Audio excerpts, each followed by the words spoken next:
ask you a question, and that is, what is in your life's blueprint?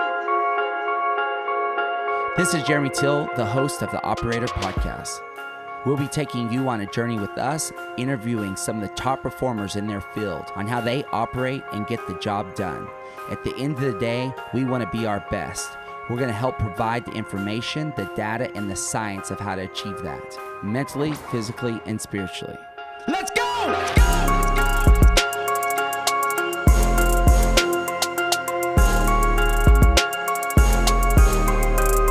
Let's go! Peter Keller of FringeSport is our next guest on the Operator Podcast. Seeing Peter go from a employee to an entrepreneur and really advancing the market in Austin and the nation, developing equipment from barbells to bumper plates from scratch, and currently working on his next Olympic weightlifting shoe.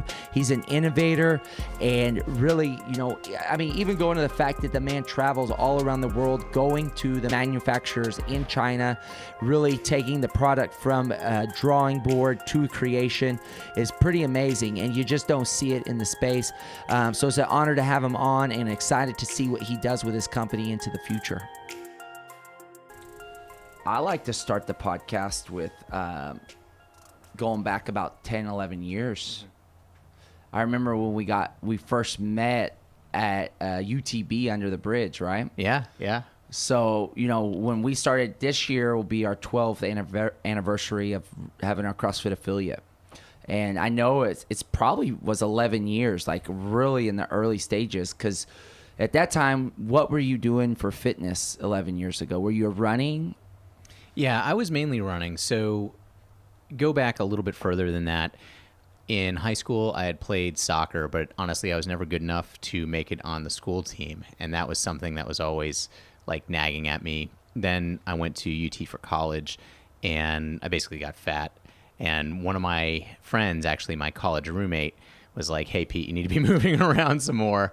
And at the time, UT's rugby team would take all comers. So I went and joined the Texas rugby team, and I played rugby. Not to any high standard, but, I hit some people and got the stuff knocked out of me a couple of times. Yeah. Then after school, I started running. And, Run Tex is here in Austin, or excuse me, they were. I think you're friends with Paul Carozza, Yeah, right? He's been on the podcast. Awesome. So at the time, Runtex was doing Runtex University, where they would, teach you a few things about running. And my wife signed me up for a 10K training plan, which, by the way, I never would have signed up for on my own, because I was like, I know how to run. I've got 2 feet. I can move forward. But I, at that time, fell in love with distance running. And so I was kind of the front of the back of the pack, so to speak. So the back of the packers are the recreational or non-competitive runners. And I was fast for a recreational and non-competitive runner. But I was started to get really skinny, and I didn't like what was going on. I didn't like the lack of strength. And somebody on the Runtex forums, which are now defunct, 10 or 15 years or something like that, mentioned this thing called CrossFit. And funnily enough, a few people hit the link and checked out CrossFit.com, main page, and then came back and bashed this guy and was like, "This is the stupidest workout we've ever seen. Get out of here with that mess." But I checked out the link and I was like, whoa, this is pretty cool. This looks different. So I started doing it in my garage, and then I can't remember how I found out. It might have even been the Runtex forums where I found out about that Under the Bridge, which was either your first Under the Bridge or was, very, very early on. And I went out to it, and that was the first time I'd had any sort of instruction in CrossFit. So I don't know if you remember this, but you taught me how to clean, because I was doing like a stupid or like bodybuilder clean, or somebody who didn't know how to clean, where the bar was flying way out in front of my chest, and I was struggling to clean 95 pounds for horrible form, and also, not a ton of strength. And immediately you gave me a few after that Under the Bridge, there in the dirt, you gave me a few coaching cues, I think even with a med ball. And I went home, grabbed a barbell, and immediately I was cleaning like 125 or 135, just like that. Yeah. So And then from there, I did a few other Under the Bridges, and kind of the rest is history, right? Yeah, no doubt. And so I know that your original background was in manufacturing and like, what do you call that? I'm blanking on it. Sourcing for this was like your previous life before Fringe and all that good stuff. And so kind of share that story of that life, your fitness life, and how that bridged the gap for you to start your company. Yeah, absolutely. And if I start wandering off, just bring me back. So I work for a company that's here in Austin called Living Direct, and I worked there from when I was an undergrad in college until 10 years. So I worked a whole decade for them, which is amazing to me to think about. I was doing all aspects. Sorry, I worked in many different aspects for that company because I was I think of myself as peripatetic or just I get bored easily. And so I had moved to different areas in the company. But one area where I moved to and stuck was sourcing, product design, development, that sort of thing. So at that time, this was 2005, I'd been with the company for 5 years already, and they wanted to start designing their own appliances, ice makers, air conditioners, that sort of thing. And this was an e-commerce company, so selling all over the US and all over the world. And they said, hey, Pete, do you want to hop on a plane to China and figure this out with some of these factories that are making, refrigerators? And a few other people at the company were kind of like, oh, wow, it's a long flight or this, that, or the other. And I was like, hell yeah, get me on that flight. So at the time, my undergrad was a film degree. I did eventually go back and get my MBA from UT and, so have a little more of a business background there. But at the time, I didn't know anything about working with factories, product development, product design. But from 2005 to 2010, I figured out, with some great mentors, a lot of that stuff. And by the time I left, I was doing pretty well as vice president of the company, and I knew a lot about product design and development. The problem that I had then was that I was making good money, had a lot of great prospects in the company, but I wasn't being true to myself. And this is not how I thought about it back then, but this is how I think about it now. I just was very unfulfilled by the job. And I look back at it and I see a lot of the middle class / like middle management trappings. I was driving a luxury SUV. I really liked nice watches. I, was buying nice pens. I would eat at nice places. And I was getting some level of my self-actualization, if you will, from things. And I don't want to get too, Fight Clubby on you, but, the great Fight Club quote is the things that you own end up owning you. And I really felt like that, like an existential, like, ennui or whatever you want to call it. So I did some soul searching. I thought about what I really wanted to be dedicating my life to. My wife was pregnant kind of in this time frame with her first child and our first child. And part of that was leading me to think, like, what do I want my legacy to be? And I knew that in order to be world-class at what I was doing and the output that I was putting out into the world, I needed to be working in something that I was passionate about. So I looked at what I was passionate about, and long story short, I decided I was passionate about barbells. I really loved CrossFit. So at this time, I had gotten... And what year was this? This was 2010. 2010, okay. Yeah, so, CrossFit I had been introduced to in 2005, like I mentioned, and had come from, a little bit of a strength-ish background, although I never knew how to work out, or I never had a proper S&C, strength and conditioning program that I was on. So, but rugby is more of a strength sport than soccer or running, for example. And then I'd been exposed to CrossFit, like I mentioned, in 2005. I actually was never a member of a box. I was always a garage gymmer up until I founded FringeSport, my company. But I was passionate about sports and outdoors and physical culture, if you will. And I also loved lifting and what I think of now as barbell sport. And I also loved the culture of CrossFit. I love what it's done for fitness and what it's done for people. I mean, there's this way better than I do, but there's so many people who've had, okay, so let me when you sign up for the Open in CrossFit, there's one question that they've had at least for the last 3 years. Maybe it's been before. They say, "Oh, what's your diet like? Do you weigh, measure your food, stuff like that?" But one question they have is, "Have you had a life-changing experience because of CrossFit?" And I think that's an amazing question and very insightful. And I think so many people who do CrossFit, I know I'm preaching to the choir here. No, you're but great. So many people who do CrossFit have had that life-changing experience. And that's one of the things when, I see people, because even now I get people who tell me, CrossFit's dangerous, CrossFit's this, CrossFit's that. And I said, okay, cool, whatever. If that's what you want to think. Like, you just don't get it. CrossFit changes people's lives. And it, at that point, had changed my life for the better. And even now with me running FringeSport, CrossFit's been a fundamental change in my life for the better. Not only in my physical abilities, health, and things like that, but in my mindset and emotions, just everything in my life. So anyways, I was really passionate about CrossFit, about barbells, about things like that. And I decided that since I had this product development and sourcing background, and I also had an e-commerce and a marketing background, that I could bring all those things together and really make a difference in the lives of our customers. Mm-hmm. That's great. And so I know, thinking about the start of your equipment company and getting into the space and sourcing, like building out Fringe, and I'm really curious about your journey with that business, and thinking about the last 7 years of your, learning process. So just give us a snapshot of Fringe and what y'all do.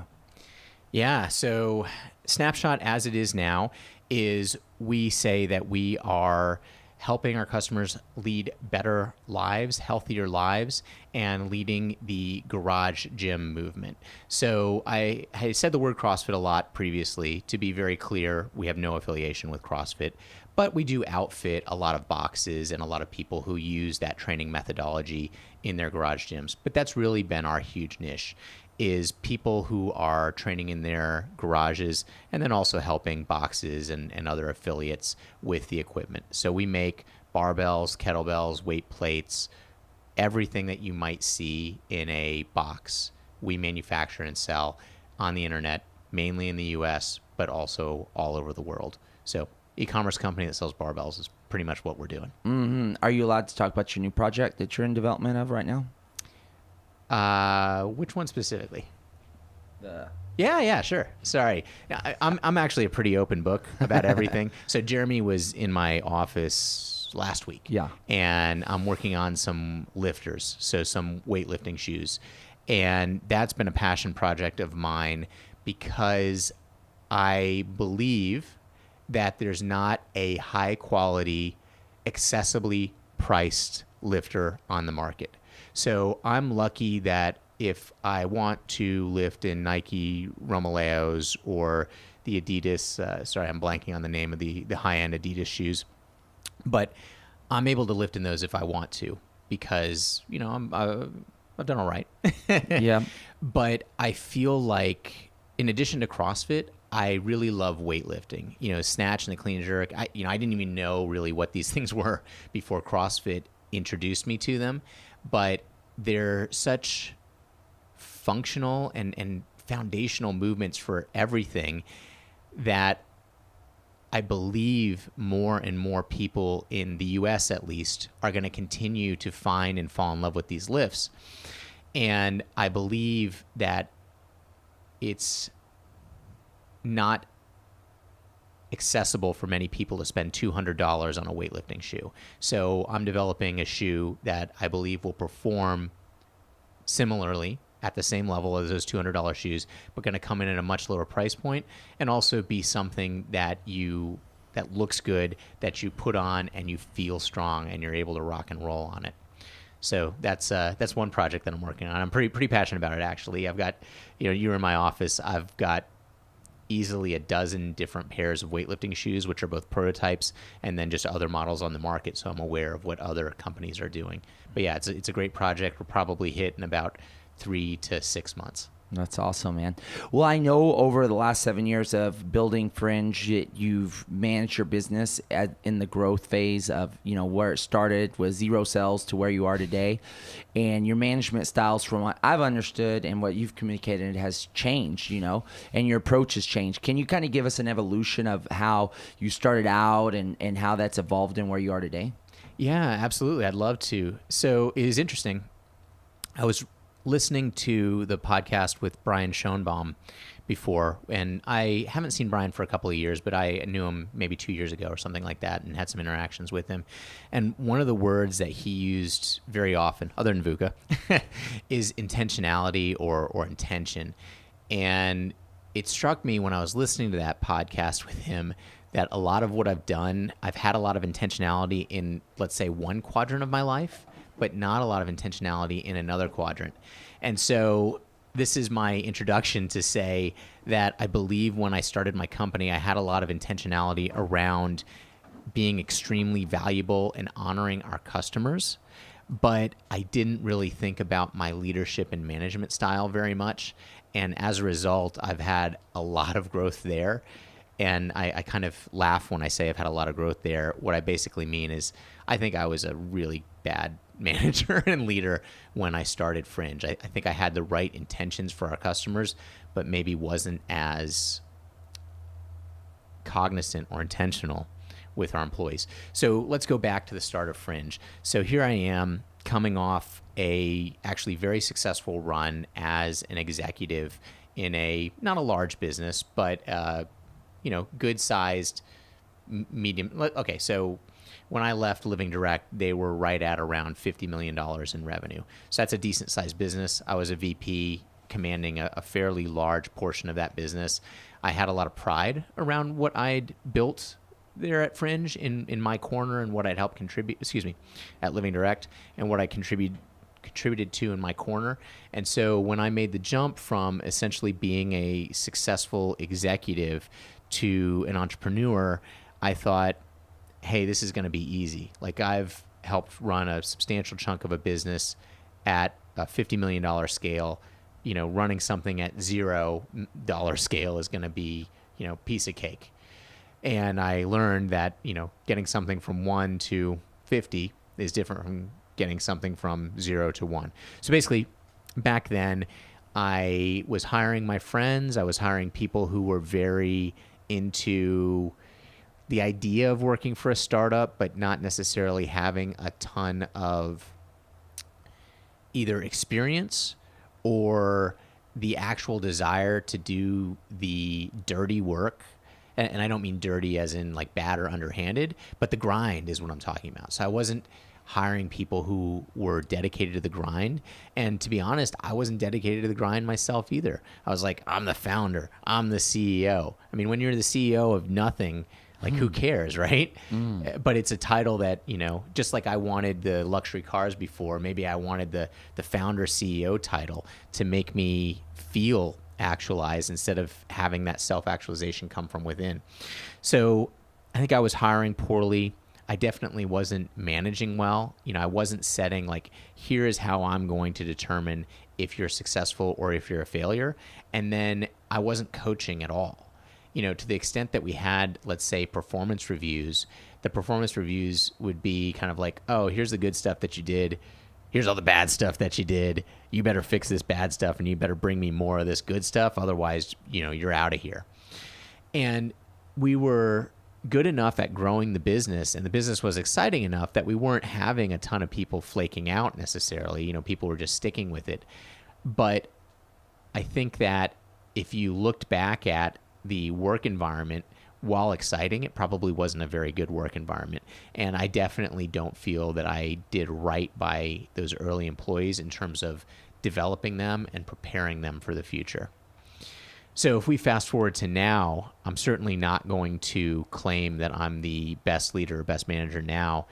Among other things, I'm a lot more humble now than I was. I've been humbled. But I focus much more on my responsibility, as probably I feel that my biggest responsibility right now for my employees is as a coach first, probably a leader second, and manager third.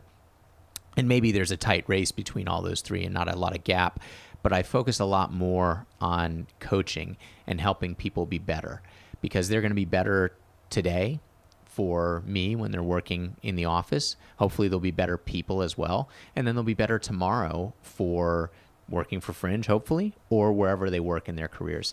And, I wish everyone who's ever worked for me or with me, success, not only with us, but in whatever they're moving on to the future. So I do a lot more coaching now. And so I'm going to stop ahead. you there with coaching. Would you say like specific skills correlated to their task that they're working with? Because it sounds like you're doing some self-development as well, like in between the ear type of work. Like what does coaching look like for you? Yeah, that's a great question. So for me, coaching is probably 90% working on what they're working on right now, kind of what their tasks are and how they do better, and helping them to understand how I see what they're working on and what those outcomes should be. I really do think I should move more into that mindset and helping them with other issues, because I've been doing a lot of personal development recently on that. Just last week when you were in my office, we were talking about the book Ego is the Enemy by Ryan Holiday, and you had also recommended to me The Obstacle is the Way, another book by Ryan Holiday. I've not read yet or started The Obstacle is the Way, but I have been delving even deeper into Ego is the Enemy even after having read it. Now I'm going back into it and trying to understand it more fully for myself. And I should be moving that into some of my employees as well. I should, because I believe it would be beneficial to them, again, today and moving into the future. But mostly what I'm doing is I'm making sure, from a coaching standpoint, that they understand what they're working on and why. And when they fail, making sure that they understand why they failed. So I've seen a really strong tendency in my employees, or a lot of employees, to fail in certain ways, but not go back and examine those failures and take the lessons from the failures. So I think a lot of people, when they have a failure, they are either ashamed of it, or they're just like, oh crap, that didn't work, something like that, and then they move on. But one of the things that I tend to do with my failures is I obsess about them, and I roll them over and over. And the bigger the failure, the more I obsess about them and roll them over and over in my mind. Less in a way of saying, less in a negative way of like, crap, why didn't this work? And more of a way in what led me to get into this situation, and was it reasonable that I could have pulled it out if I were better in this way or that way, or if I had this bit of information or that bit of information. So I'm helping the employees to do that. Like, hey, this went wrong. Why do we think this went wrong? Here's where I need to see you. Do you understand why I need to see this from you? So one of the issues there, for example, is we've realized recently on our sales team that one of the key indicators, and this is like a very easy realization, but one of the key leading indicators of is our sales team going to do well is how many calls are they making. Again, very, very easy thing for sales.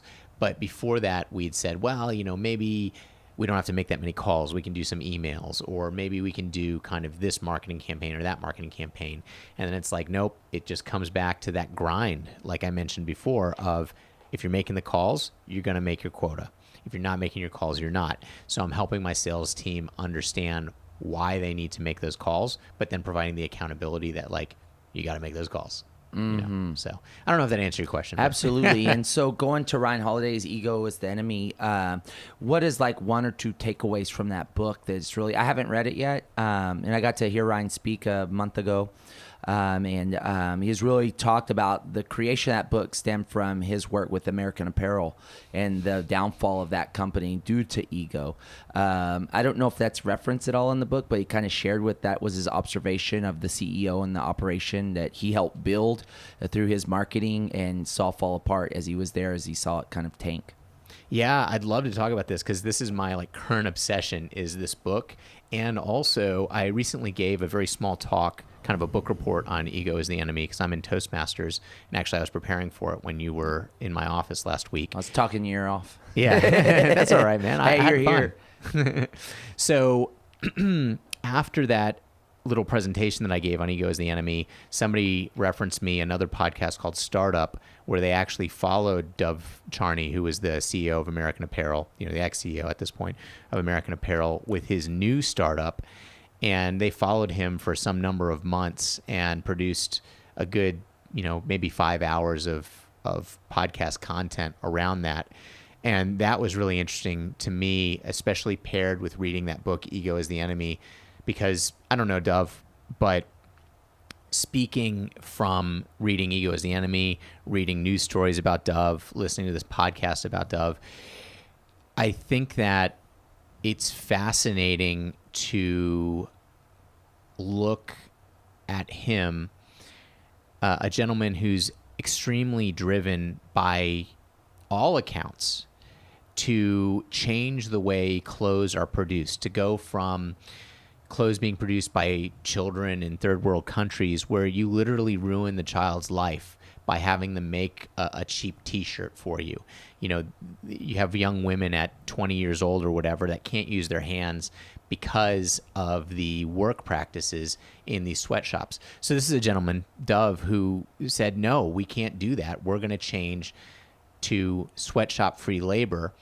But then the whole thing, he has this passion and drive on one hand against the sweatshop free labor, but then he has these demons basically around other women that undo like all the good that he's trying to put out in the world, and he almost seems unable to control that. So maybe I've gone on too big of a tangent here, but back to Ego is the Enemy. I recognize now that when I founded Fringe, I talked about driving a luxury SUV when I was a corporate guy, and then when I founded Fringe, being into like the CEO and founder title, overly so. So those were trappings of my ego, or those were like shields that I was putting up to defend my fragile frailty, my self-image, my esteem from the world. And one of the things that Ryan talks about in Ego is the Enemy, he talks about many things in that book, but he talks about how ego is an unhealthy and inflated sense of self that prevents your direct and honest connection with the world.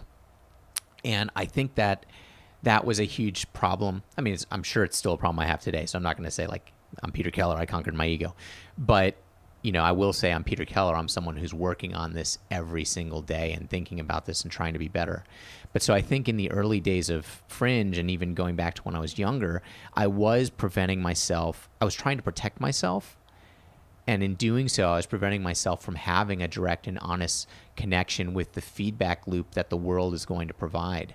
Now, if I can connect this to a few conversations that you and I have had previously, you and I over the past 6 or 9 months or so have infrequently, but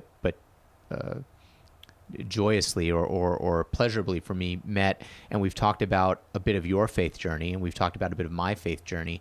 And one of the things, I'm not sure if you had mentioned this, although you might have, but somebody told me this, if you don't humble yourself before God, then God will humble you. And I feel that God has humbled me. And that is part of my faith journey, is also related to this ego journey. So back to Ryan Holiday and Ego is the Enemy. One of the things that he mentioned, one of the sentences that he mentioned in the book, is that you can choose to be somebody or do something. And the choice, as he presents it, is mutually exclusive. You either seek fame and seek your own self-aggrandizement, if I can use that word properly or not, or you seek to actually do the grind, do the work, and make a difference in the world. And I feel strongly before that, as much as I might have told people I'm seeking to do something and make a difference for our clients and customers and for the world, I really was seeking to be somebody. I wanted some amount of fame, or, I wanted people to be like, oh, there's Peter Keller. Peter Keller's doing this or that. And it's, again, still a struggle that I have today, but I strive very hard to humble myself and say, that's not what I'm looking for. I'm looking to make a difference in the world and to magnify my abilities and my actions as much as I can to help as many people as I can. And of course, my vehicle for this right now is FringeSport, which I genuinely believe is making a difference in the world by making people healthier and stronger. Mm-hmm. So that was a long ramble. No, it's perfect. I mean, really, Peter, with the vulnerability that you're sharing this information with, it's very powerful for the listeners to grasp the concept of growing a business, and how you shift and change and what position looks like and moving forward. So, I mean, you've done a tremendous amount of work that is setting yourself up for future success, because otherwise, you could have crashed and burned and dragged FringeSport into the ground because of your ego. And so it's that awareness that brings the listeners to a new state of awareness is, hey, where can I look at myself and see adjustments and pivots to, grow my own awareness? Because that's what it comes back to, is awareness. And again, like what you shared with my journey, as this fundamental breakdown of where ego and heart are at war, and really discerning in our hearts, because I hear that, we've had different people on, and is really where I've started to focus in on is the heart, and what the heart, what the heart is producing, and what is the mind producing, and then that enwrapped with the ego. And so we really look at this, bondage that we can be in, but when we start to live out our passion, and this is what Coach Glassman with CrossFit has really coached from the early stages of excellence in the marketplace, will drive value, which will drive cash flow. And, I really always was like perplexed by his concept, because I wanted to argue that you have to make money. But that again was a limited mindset, because I was not understanding marketplace, the ethos of the marketplace. Because when you drive excellence and value in the marketplace, dollars will come. And so there's a lot of parts of the equations that affect that. And, demand, supply, consumer purchasing. So it's all, you got to be in the right space to perform. But I think in coming to my conclusion on stating that is that our responsibility is to pursue excellence, drive that, but also cultivate and develop our skill. And because if you are passionate about something, you're driving excellence, but you have low skill, and you're trying to present a marketplace value with low skill, your return on dollar value will be low. If you elevate skill, drive excellence in the marketplace, and provide value, if you have the understanding of your dollar association, you're going to produce income. And it's kind of like that essence of getting the ego out of the way, driving passion, bringing value to the marketplace, and presenting a world-class product. And I seem to be thinking that's what you're up to. Or trying to. Trying, obviously, yeah. And that's the deal, is we know that we haven't made it, but it's that constant pursuit of the daily, 24 hours that we have in a day that we can execute our vision and our goals, and, and how we're pursuing that. But kind of, again, shifting gears is, I know that you have children and you're a father, and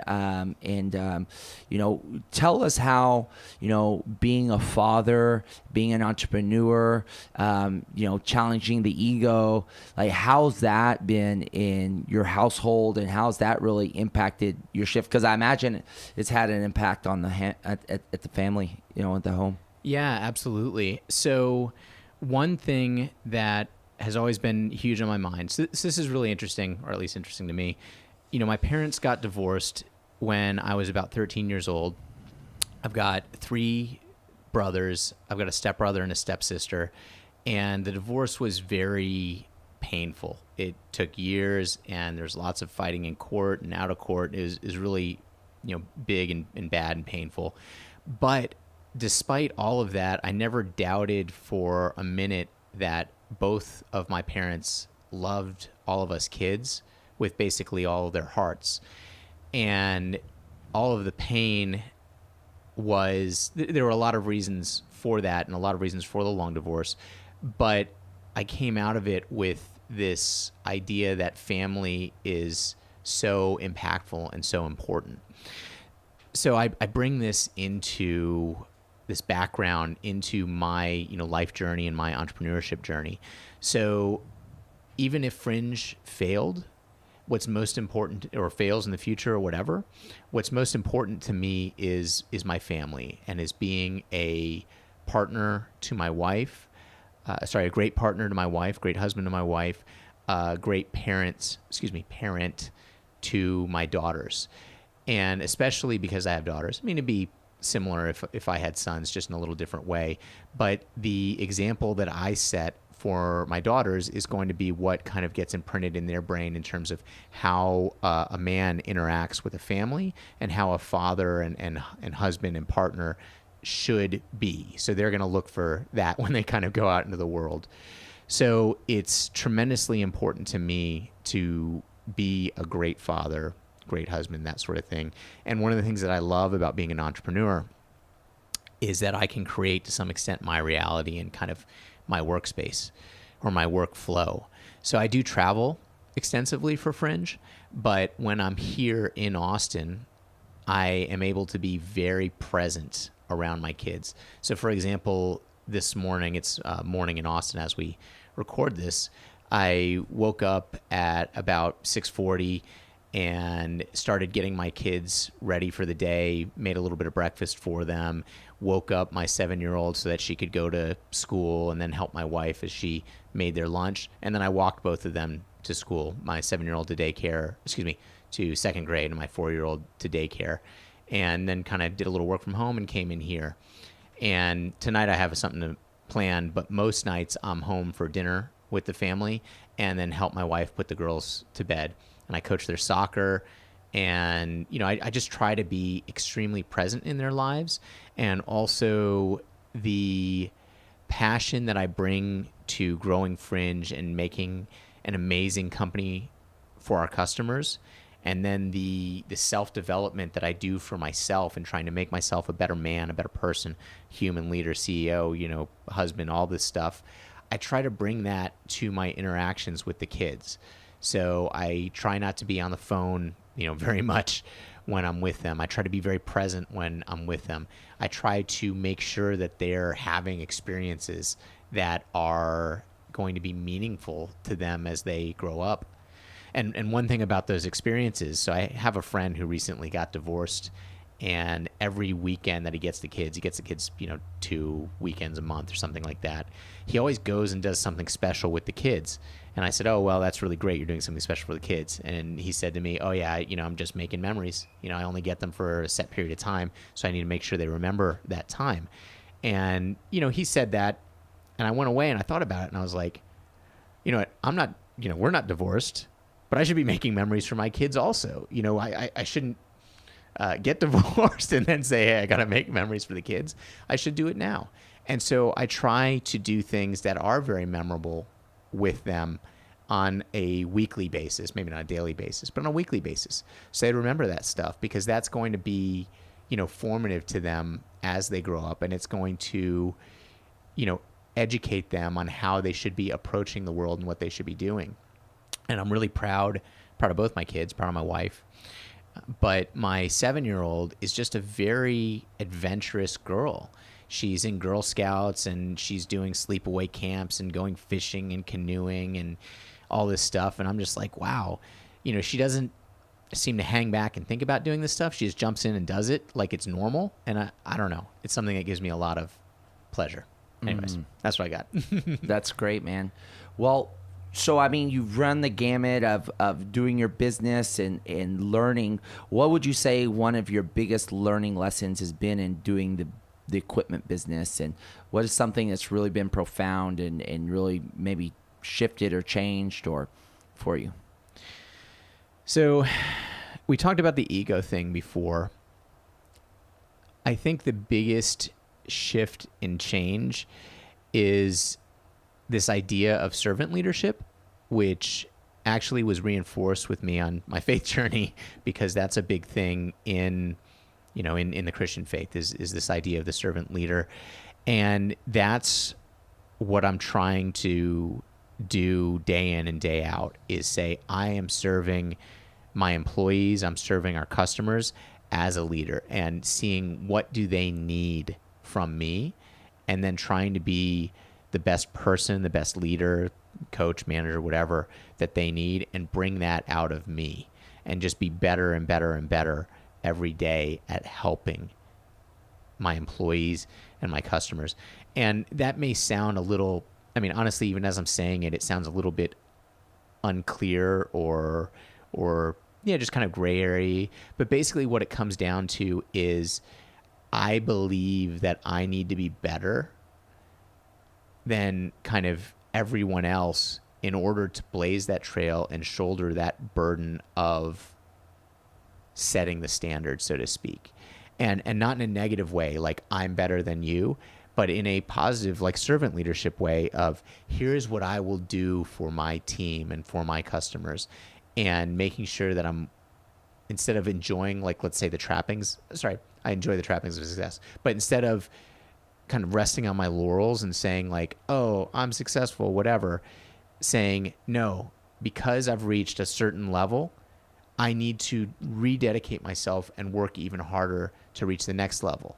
So it's kind of like why I see these startups where the founder, takes in some investment or something like that, and then the investors end up kicking the founder, and the founder says, okay, now I'm the CEO, instead of the founder. And then the investors kick the CEO out, or the board kicks the CEO out, or that sort of thing. It's because I think people either are unwilling to make that mental shift that they need to continue to develop and grind and be better every day, or so they're either unwilling to make the shift, or they're just unable to level up their kind of skills and abilities to get to that level. And I think there's also a lot of emotional baggage there, because it's like, hey, I'm the founder. Who are you to tell me what to do? Which is a very ego-driven statement, and one that I've said before, basically, but would never say again now. It doesn't matter. I just need to be better. That's great. Awesome. Well, actually, so I've got a question for you. Oh, no questions for me. Go ahead. So I've known you now. When was that first Under the Bridge? Or Probably, 2005, 2006. Holy crap. That's cool, man. Long time. 12 years. Yeah. 12 years in December. So I have seen you, I've hung out with you sometimes more, sometimes less, sometimes over the years, in sometimes different capacities, but I've seen you make huge and amazing and inspiring to me changes in how you lead and how you manage. So I would almost put exactly that same question that you put to me, to you. It's something that's very interesting to me. So, what's different now than what you did, or what's your biggest pivot point or change for you? Well, this is a journey that we're on. And when I was 18 and I grew up in Lubbock, Texas, we used to sit out. The Lubbock, one, beautiful thing about Lubbock is as a vast sky because it's so flat. So I don't want to look how flat it is, but you can see how big the sky is. And me and my friends we would stay up till 2 or 3 in the morning, and farm fields and just stare up at the moon, the sky, and just dream. And that's one thing that we had access to, was just dreaming and knowing that we were going to impact the world. And we really seek truth, and we wanted to know how and why, because we saw certain life being lived in Lubbock, and we saw other types of life being lived.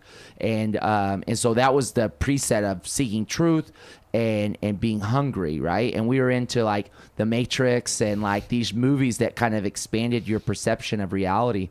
Fight Club, stuff like that was just stuff we watched, and we're like, man, there's a whole new world out there that we want to know about. So that was really setting out to, learn and find. And but I really started my career out in fear. My career started, I was afraid of failure. And so my mentality was, if I ran fast enough by doing the work, self-improvement, advancing the business, more clients, I could outrun fear. And so I would say the first 9 years of my business, 7 years in, was when I started to pivot, because I knew what I was doing wasn't going to last. And so year from 7 to 9 with my affiliate and whatnot, I had to start to pivot, and I knew there was a better way. Because what happened was, I got married, I had kids, and I could not produce like I used to. I can outwork anybody because I grew up in Lubbock, grew up on a farm.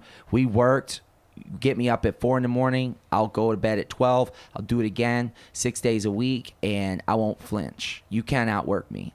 But what happened with being married, having children, that came to a halt because my priority is my family. And my wife, Lisa, and I just made a post on this on my Facebook page, we just did not see eye to eye on life work balance. I was the provider, I was running, I was going to produce, nothing to get in my way, and that was a major block for me. And I knew that I had to come up with a new way, and I didn't know how, but I got to that point. I was going to figure it out, and the answers were out there. That goes back to the dreaming. I knew the answers were out there.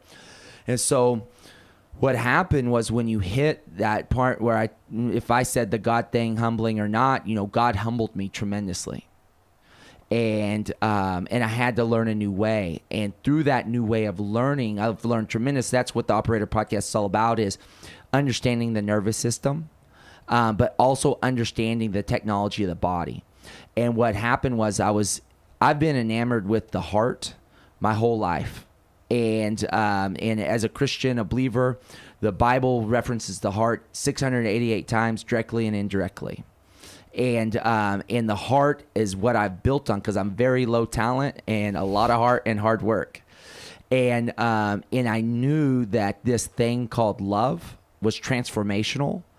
But when you run out of fear, when fear's in your heart and you run, it will catch up to you and eventually eat you up alive. And that's what it did to me. And I wanted to pivot and move into love, and I didn't know how to do that. And through seeking and understanding, I've come to learn from Wim Hof breathing. I learned that I was all in my brain. And then through Heart Math Institute, that I just recently got certified as a coach, I learned about the technology of the heart. And now, seeking my faith more than ever, this process of learning these, physical, spiritual tenets has really shifted my whole outlook.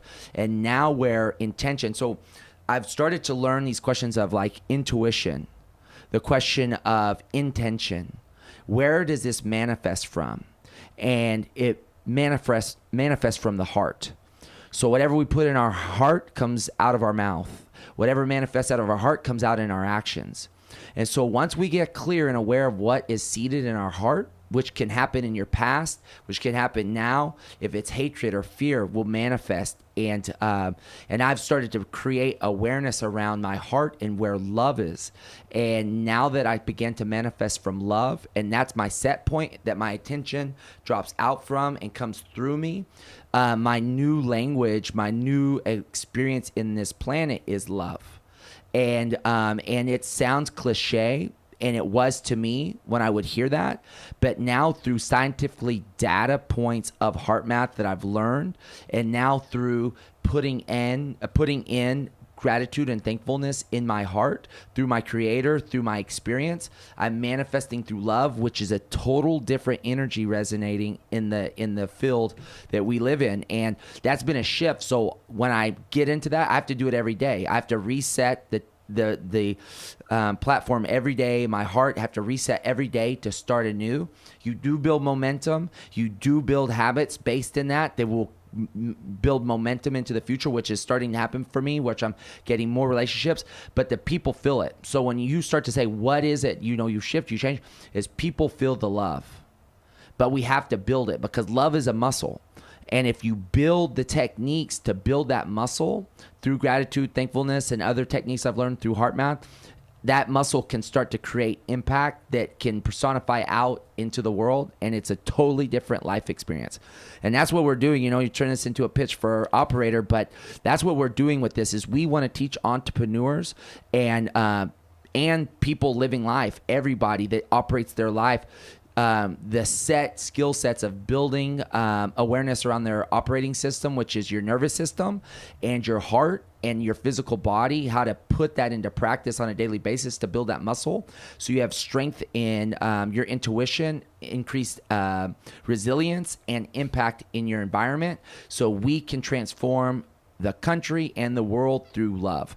And again, it's cliche, but as we move into understanding the data and the science, we move it into a practical science of application, and we will not be stopped. I love it. Yeah, baby.